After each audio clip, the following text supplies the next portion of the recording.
के साथ। नमस्कार, सिटी वाराणसी लाइव में आप सभी का स्वागत है। मैं हूं ममता चौरसिया। आइए नजर डालते हैं आज की हेडलाइंस पर।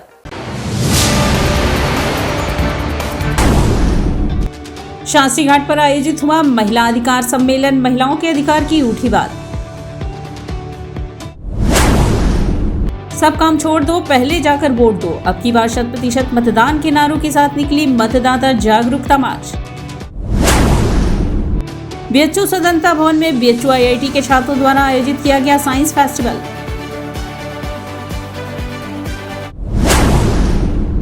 और बढ़ती बेरोजगारी को लेकर युवा संगठन आईडियो द्वारा राज्य स्तरीय युवा कन्वेंशन आयोजित। और अब खबरें विस्तार से। शास्त्री घाट पर महिला अधिकार सम्मेलन का आयोजन हुआ, जिसमें महिलाओं के अधिकार पे बात उठी। 3 मार्च को बनारस के शास्त्री घाट पर महिला अधिकार सम्मेलन का आयोजन किया गया। इस सम्मेलन के आयोजन में बनारस के तमाम महिला संगठन, छात्र संगठन और नागरिक समाज ने हिस्सा लिया। हम बनारस की महिलाएं बराबरी, सम्मान, सुरक्षा और रोजगार के अधिकार के लिए एकजुट होकर सरकार तथा सभी राजनीतिक दलों से यह अपील करते हैं कि आने वाले लोकसभा चुनाव में मंदिर, मस्जिद और नफरती मुद्दों के बजाय रोटी, कपड़ा, मकान, शिक्षा, स्वास्थ्य, सुरक्षा और सामाजिक न्याय जैसे असल मुद्दों पर लड़ा जाए।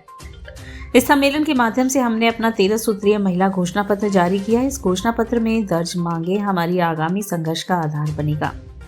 सम्मेलन की शुरुआत से पूर्व जेपी मेहता इंटर कॉलेज से शास्त्री घाट तक हम महिलाओं द्वारा मार्च भी निकाला गया। सम्मेलन में बतौर वक्ता जन जागरण अधिकार मंच के कामयानी जी, सामाजिक कार्यकर्ता ऋतु, एपवा की राष्ट्रीय सचिव प्रोफेसर सुधा चौधरी, पत्रकार और गांधीवादी कार्यकर्ता मणिमाला जी, यूपी महिला कांग्रेस की पूर्व अध्यक्ष प्रतिभा अटलपाल, समाजवादी महिला सभा की राष्ट्रीय उपाध्यक्ष नेहा यादव तथा आम आदमी पार्टी से मोहिनी जी से अपनी बात रखी। इसके अलावा महिला अधिकार से संबंधित मुद्दों पर सांस्कृतिक कार्यक्रम भी हुए।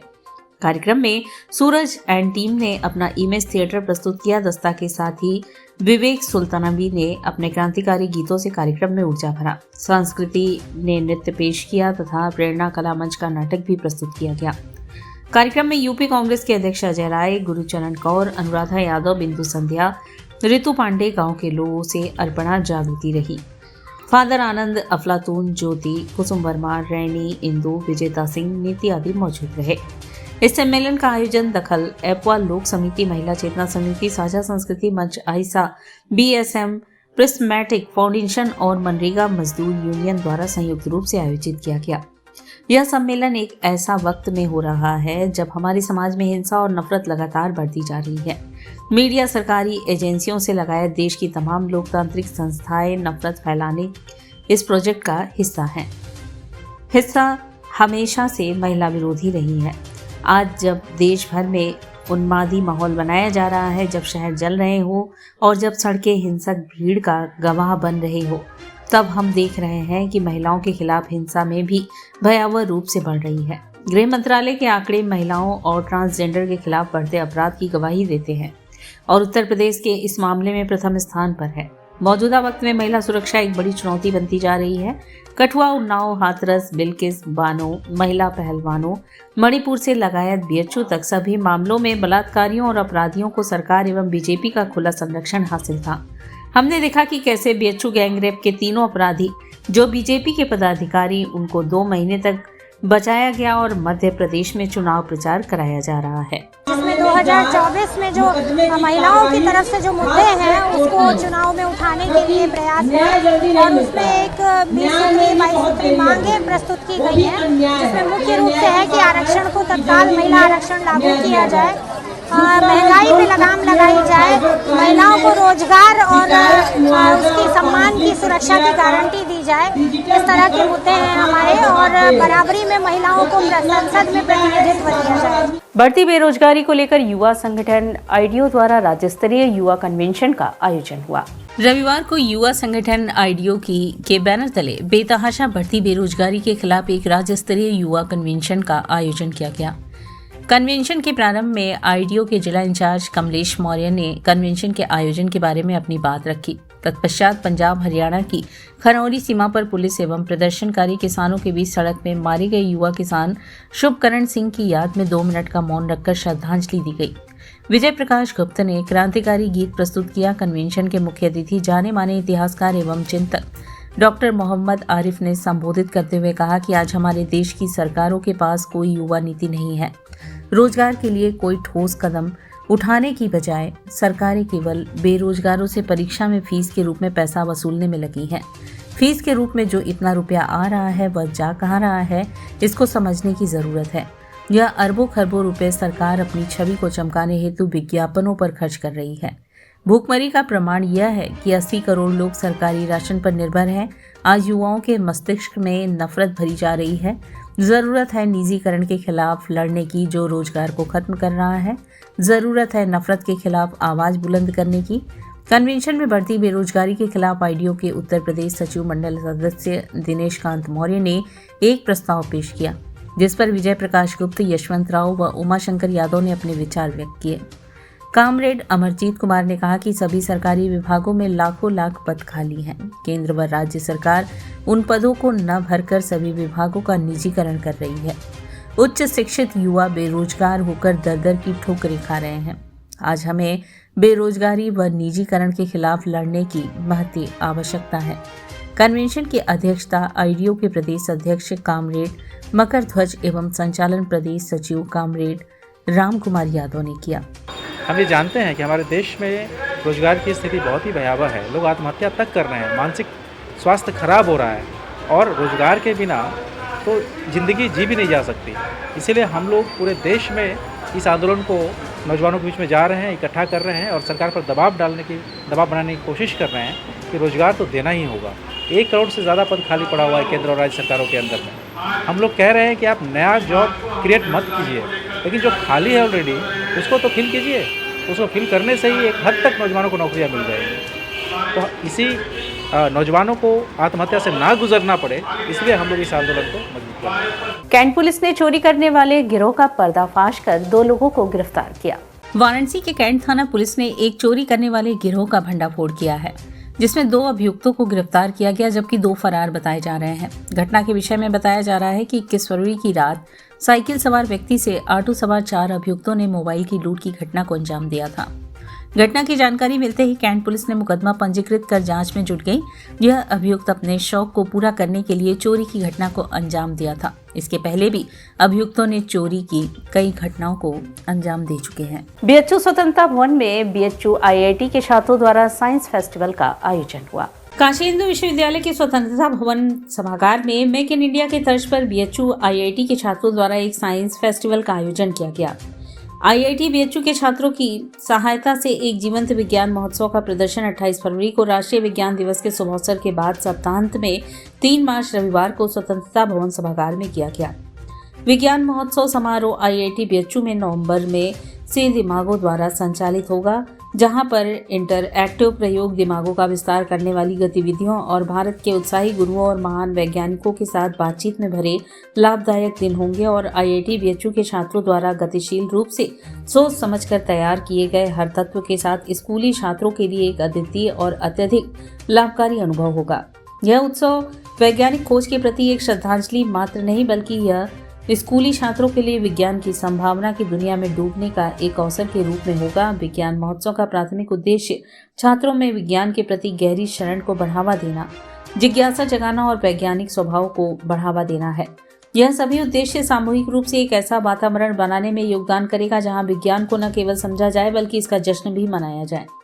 महोत्सव की जानकारी देते डॉक्टर संतोष कुमार सिंह ने बताया कि जिला संयोजक शिक्षक को कोई भारतीय जनता पार्टी वाराणसी फेस्टिवल का आयोजन किया गया है, जिसका मुख्य उद्देश्य है कि बच्चों में साइंस के प्रति जागरूकता पैदा करना और आने वाले समय में यह बच्चे साइंस के चित्र कुछ नया काम करें। और वाराणसी के लगभग अनेकों स्कूल से बच्चे यहाँ पर आए हैं और देखा जाए तो बनारस के बाहरी जिले से भी बच्चे यहाँ पर इस साइंस फेस्टिवल को देखने के लिए आए हैं। जिस प्रकार आज के समय में बच्चों में साइंस के प्रति रुचि कम देखने को मिल रही है, लेकिन अगर आज यह बच्चे यहीं साइंस फेस्टिवल को देखेंगे तो उनके अंदर विज्ञान के प्रति जागरूकता बढ़ेगी और आने वाले समय में यही बच्चे हमारे भारत को विश्व गुरु का दर्जा दिलाएंगे। वाराणसी के लगभग अनेकों विद्यालयों से बच्चे आए हैं और जैसा कि आपने देखा मनोहर जी के द्वारा यहाँ बड़े पैमाने पर नई नई चीज़ें साइंस की खोज के बारे में बताया जा रहा है और जो भी काफ़ी आश्चर्यचकित करने वाला है कि साइंस के माध्यम से बच्चे बहुत कुछ अच्छा कर रहे हैं और कर सकते हैं। रामनगर औद्योगिक क्षेत्र में यूपी सीडा द्वारा किए गए विकास कार्यों का लोकार्पण हुआ। शनिवार को केंद्रीय कैबिनेट मंत्री व रामनगर औद्योगिक एसोसिएशन के संरक्षक डॉक्टर महेंद्रनाथ पांडे ने रामनगर औद्योगिक क्षेत्र में यूपी सीडा द्वारा किए गए विकास कार्यों का लोकार्पण किया। इस अवसर पर रामनगर औद्योगिक एसोसिएशन के अध्यक्ष देव भट्टाचार्य ने कहा कि पूर्व में प्रदेश में जब दूसरी सरकार थी तब रामनगर औद्योगिक क्षेत्र की हालत इतनी खराब थी कि उद्यमी चंदौली से पलायन कर रहे थे।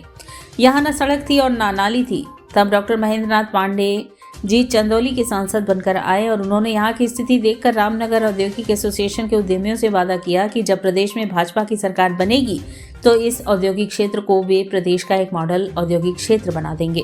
तत्पश्चात उनके प्रयासों से फेज 1 और फेज 2 में कंक्रीट की सड़क 1282.74 लाख व 505 लाख रुपए, औद्योगिक क्षेत्र फेज 2 में आरसीसीसी नाली 422.30 लाख, दोनों फेज में layout, guide map, signage land board 170.58 lakh, औद्योगिक क्षेत्र फेज 2 में प्रशासनिक भवन के जीर्णोद्धार का कार्य 40.23 लाख, फेज 1 और फेज 2 में सार्वजनिक शौचालय 18.67 लाख, पावर हाउस में लगे 10 MVA का ट्रांसफार्मर आदि का लोकार्पण किया। डॉक्टर महेंद्रनाथ पांडे जी ने कहा कि आगे भी औद्योगिक क्षेत्र के उद्यमियों की कोई भी समस्या होगी तो वे त्वरित कार्यवाही करते हुए समस्याओं का निदान करेंगे, जिससे चंदौली प्रदेश का एक मॉडल औद्योगिक हब बनेगा। मंत्री जी का स्वागत यूपी सीडा के वरिष्ठ प्रबंधक RK चौहान व अध्यक्ष देव भट्टाचार्य ने किया। कार्यक्रम की उपस्थिति विशिष्ट अतिथि दीनदयाल नगर विधायक रमेश जायसवाल ने कहा कि उद्यमियों को हर संभव मदद किया जाएगा। संचालन एसोसिएशन के वरिष्ठ उपाध्यक्ष चंद्रेश्वर जायसवाल ने किया। इस अवसर पर एसोसिएशन के महामंत्री सतीश गुप्ता, सचिव अजय राय, कोषाध्यक्ष पंकज बिजलानी, राकेश जायसवाल, जगन्नाथ, वैभव वर्मा, हरिवंश सिंह आदि उपस्थित थे। आजाद भारत में अभी जो जुलाई से लागू होने जा रहा है, 75 वर्षों की आज़ादी का सफर पूरा हुआ, लेकिन हम एक से एक पुराने ही जटिल कानूनों में चलते रहे। भारतीय न्याय व्यवस्था में नए कानूनों का सृजन जो जुलाई 2024 से लागू हो जाएंगे, भारतीय दंड संहिता, भारतीय न्याय संहिता और भारतीय साक्ष्य अधिनियम, ये 3 जो इंडियन पेनल कोड्स थे उसका सुधार। इसके साथ साथ भारत में अर्थव्यवस्था की लगातार बढ़ोतरी। और यहाँ वक्त चला है एक छोटे से ब्रेक का, मिलते हैं ब्रेक के बाद। वाराणसी लाइव सच के साथ। स्वामी हरसिवानंद पब्लिक स्कूल छात्र छात्राओं हेतु वातानुकूलित छात्रावास की सुविधा, हर तिमाही युक्त खेल का मैदान, इंडोर गेम आउटडोर गेम की सुविधा, जिम, योगा, ध्यान की विशेष कक्षा, NCC ABC सर्टिफिकेट तथा करियर काउंसलिंग की सुविधा, विज्ञान, कला तथा कॉमर्स के साथ वैकल्पिक विषयों की एक लंबी श्रृंखला, कम फीस में उत्कृष्टतम अध्ययन की व्यवस्था, शहर के सभी क्षेत्रों में बस की सुविधा, विज्ञान, कंप्यूटर तथा सभी आधुनिकतम प्रयोगशाला उपलब्ध, audio video classes. Swami Harsivanand public school and hostel, शिक्षण समूह, शाखाएं Garhwa Ghat, Ramna, Varanasi. Phone number 9554995413, Jagatganj Varanasi. Phone number 7408457111, Banpurwa, Ramna, Varanasi. Phone number 9554955412, railway station road, Churk, Sonbhadra. Phone number 7081109710, Marsara, Ghorawal, Sonbhadra. Phone number 954963199495 एवं Swami Harsivanand Mahavidyalaya, Churk, Sonbhadra. Phone number 7081109711। International Hindu school है। साइंस, मैथ एवं कंप्यूटर लैब, सुसज्जित लाइब्रेरी, वाहन की उत्तम व्यवस्था, विभिन्न खेलों की शिक्षा, बच्चों के शारीरिक एवं मानसिक विकास हेतु योगा का प्रशिक्षण सुविधा। इतना ही नहीं, आपके छोटे बच्चों के लिए एक ऐसी जगह जहां हम देते हैं शिक्षा के साथ साथ मौज मस्ती भरा वातावरण। International Hindu school, Nagwa, Lanka, Varanasi. Varanasi live सच के साथ। और ब्रेक के बाद पुनः आपका स्वागत है। पीएम मोदी के पुनः वाराणसी से उम्मीदवार बनने पर नमामि गंगे ने पीएम मोदी के लिए मां गंगा से आशीर्वाद मांगा। देश की सांस्कृतिक राजधानी काशी से तीसरी बार सांसद का टिकट मिलने पर नमामि गंगे ने अस्सी घाट पर पीएम मोदी की तस्वीर लेकर मां गंगा की आरती उतारकर आशीर्वाद मांगा। सुशासन और गरीब कल्याण के लिए मोदी सरकार की कटिबद्धता हेतु गंगा को भोग, प्रसाद, फल अर्पित किया गया। काशी के सांसद और देश के प्रधानमंत्री नरेंद्र मोदी के नेतृत्व में हर नागरिक तक सुविधा पहुंचाने, सुशासन और गरीब कल्याण के लिए सरकार द्वारा किए जा रहे कार्यों को मजबूती प्रदान करने के लिए प्रार्थना की। नमामि गंगे काशी क्षेत्र के संयोजक राजेश शुक्ला ने बताया कि मां गंगा का आशीर्वाद मांगते हुए प्रधानमंत्री नरेंद्र मोदी ने कहा था कि गंगा के आह्वान पर ही वह यहां से लड़े। वह भगवान की इच्छा से ही यहां आए हैं ताकि गंगा को स्वच्छ किया जा सके और इस पवित्र नगरी को देश की सांस्कृतिक राजधानी बनाने के लिए अन्य कार्य किए जा सके। उन्होंने कहा था कि मां गंगा ने मेरे लिए काम चुना है तथा वह जैसा मेरा निर्देशन करेंगी मैं उनके निर्देशों का पालन करता रहूंगा। आयोजन में प्रमुख रूप से नमामि गंगे काशी क्षेत्र के संयोजक राजेश शुक्ला, विकास तिवारी, अभिषेक मिश्रा, आशुतोष मिश्रा एवं नागरिकगण मौजूद रहे। पीएम मोदी के वाराणसी से दोबारा उम्मीदवार बनने पर भाजपा कार्यकर्ताओं में खुशी की लहर छाई है। पीएम मोदी के वाराणसी से पुनः उम्मीदवार बनने पर भाजपा कार्यकर्ताओं में खुशी की लहर व्याप्त है। भाजपा ने 195 सीटों पर अपने लोकसभा प्रत्याशियों की लिस्ट जारी कर दी। वहीं उत्तर प्रदेश की बात करें तो उत्तर प्रदेश में 51 सीट पर प्रत्याशी घोषित कर दिए गए हैं और वाराणसी में फिर से प्रधानमंत्री नरेंद्र मोदी लोकसभा चुनाव के उम्मीदवार होंगे, जिसे लेकर काशी में भाजपा कार्यकर्ताओं में खुशी की लहर देखने को मिल रही है। वहीं भाजपा कार्यकर्ताओं ने एक दूसरे को मिठाई खिलाकर जश्न मनाया और पीएम मोदी को जीत की अग्रिम बधाई दी। वहीं भाजपा के कार्यकर्ता अब की बार 400 पार के नारे लगाते हुए दिखाई दिए। भाजपा के मंडल अध्यक्ष संतोष सेठ ने कहा कि यह हम काशी वासियों के लिए सौभाग्य की बात है कि एक बार फिर से देश के प्रधानमंत्री नरेंद्र मोदी वाराणसी से लोकसभा प्रत्याशी बनाए गए हैं।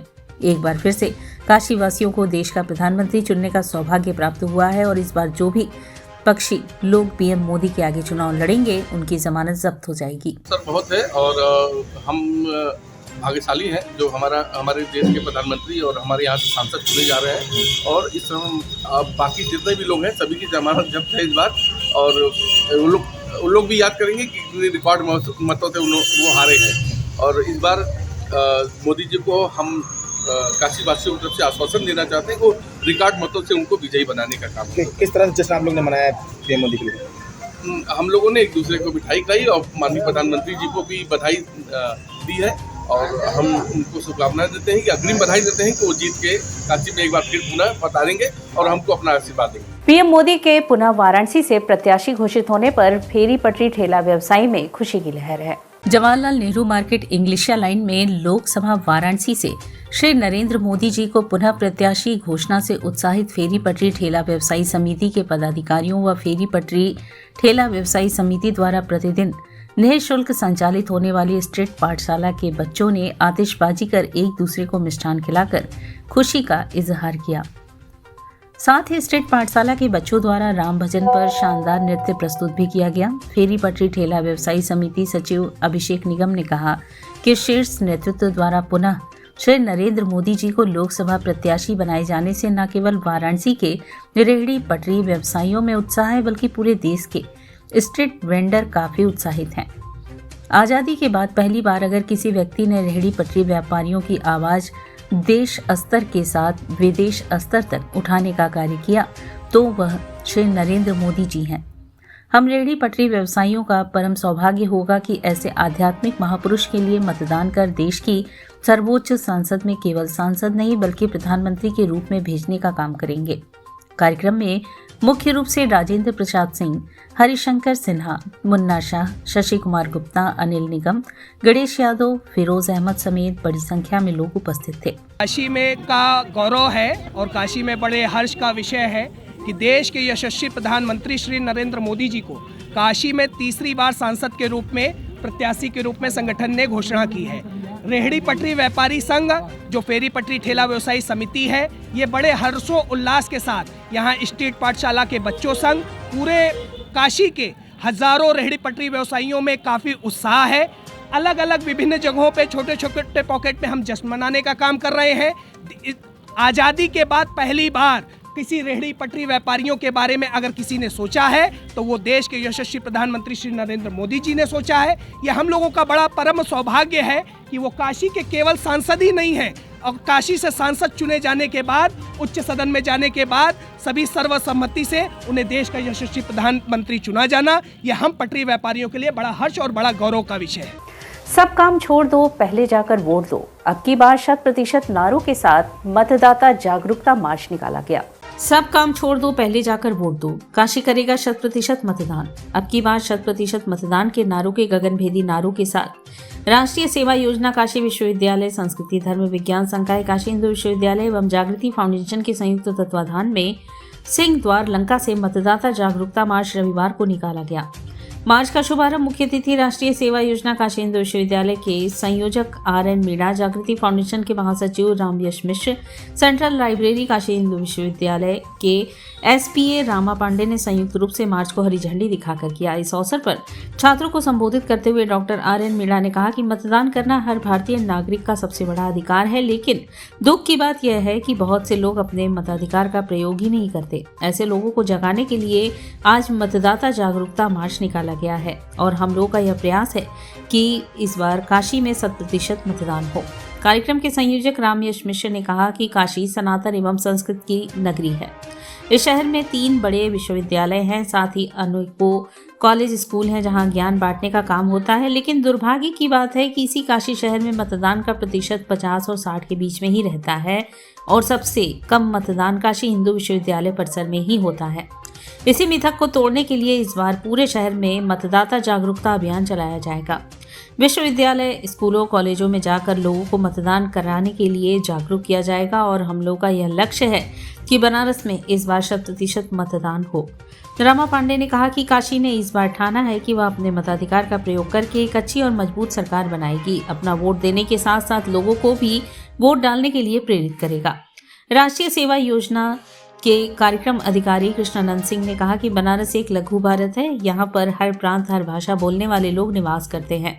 इसलिए हम लोगों ने यह ठाना है कि काशी से ही 100% मतदान करने का नारा बुलंद हो और यह पूरे देश में जाए और लोग अपने मताधिकार का प्रयोग करें। मतदाता जागरूकता मार्च सिंह द्वार लंका गेट से निकलकर विभिन्न मार्गों से होते हुए 80 घाट गया और वहां से पुनः लंका गेट पर आकर समाप्त हुआ। मतदाता जागरूकता मार्च में राष्ट्रीय सेवा योजना, काशी हिंदू विश्वविद्यालय, धर्म विज्ञान संकाय के दर्जनों छात्र छात्राएं शामिल थे। मतदाता जागरूकता अभियान के तहत जो है आज हमने एक रैली रखा हुआ है। इसका मुख्य उद्देश्य है कि देश हित में, जो राष्ट्र के हित में नायक है उनको चयन करें और अच्छे लोगों का चयन करके मतदान करें और 100% मतदान करें। यही मुख्य उद्देश्य को लेकर के हम लोग आज रैली निकाल रहे हैं। काशी के संस्कृति के तहत आयोजित काशी रस के अंतर्गत डॉक्टर रागिनी सरना ने भजन गायन की प्रस्तुति की। दूसरे चरण में बेंगलोर से पधारे कलाकारों ने अपनी प्रस्तुति दी। काशी रस के रूप में काशी के संस्कृति के नवीन स्वरूप को जन सामान्य से अवगत कराने एवं आने वाली भावी पीढ़ी को संस्कारित करने के उद्देश्य से पुलिस आयुक्त वाराणसी अशोक मुथा जैन की परिकल्पना काशी रस को सुबह बनारस के मंच पर साकार करने का एक अद्भुत प्रयास किया जा रहा है। रविवार को काशी रस के अंतर्गत प्रथम चरण में बनारस की युवा कलाकार डॉक्टर रागिनी सरना ने कार्यक्रम का शुभारंभ भजन तू ही मेरे रसना, झिलमिल झिलमिल बरसे नूरा, बिरहनी मंदिर, दीना बार, समापन महादेवी वर्मा द्वारा रचित भीन भीन मैं तुम्हारी रागनी भी से किया। संगत कलाकार के रूप में तबले पर कृष्ण कुमार उपाध्याय, हारमोनियम पर प्रवीण सिंह, गिटार पर प्रियांशु सम्राट, साइड रिदम पर रमेश शर्मा उपस्थित रहे। द्वितीय चरण में बेंगलोर से पधारे कलाकारों ने दक्षिण भारत के तमिल राज्य की प्रसिद्ध नृत्य विधा भरतनाट्यम की अद्भुत प्रस्तुति रंगवंदना एवं नृत्य नाटक से किया। भाग लेने वाले कलाकारों में विदुषी अर्पणा, विनोद मेनन, रंजू दास, अंबिका देवी, शीतल, निहारिका, संगीता, श्रेया, वृंदा, प्रिया, आत्रही, पवित्रता ने भावम, रागम एवं तालम के भाव को नृत्य के माध्यम से प्रस्तुत करके दर्शक दीर्घा में उपस्थित समस्त दर्शकों के हृदय को मंत्रमुग्ध कर दिया। सुबह बनारस आनंद कानन द्वारा संस्कृति विभाग उत्तर प्रदेश के सहयोग से आयोजित कार्यक्रम में दर्शकों की बड़ी संख्या में उपस्थिति के साथ कलाकार की दक्षता और समर्पित भाव से परिपूर्ण प्रस्तुति ने मां गंगा के तट पर दैविक आभा मंडल से संपूर्ण परिवेश को संतृप्त कर दिया। इस अवसर पर समस्त कलाकारों को प्रमाण पत्र एवं आशीर्वचन एसीपी भेलूपुर जोन अतुल अंजान त्रिपाठी एवं थाना अध्यक्ष भेलूपुर विजय कुमार शुक्ला ने प्रदान करने के साथ ही उनकी अनवरत संगीत साधना की प्रशंसा की। काशी रस कार्यक्रम संचालन सीमा केसरी ने किया। धन्यवाद ज्ञापन श्याम कुमार केसरी ने किया। इस अवसर पर कृष्ण मोहन पांडे, डॉक्टर अविनाश झा सहित भारी संख्या में दर्शकगण उपस्थित रहे।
और इसी के साथ सिटी वाराणसी लाइव का यह प्रसारण यहीं समाप्त होता है। ममता चौरसिया को दे इजाजत। नमस्कार।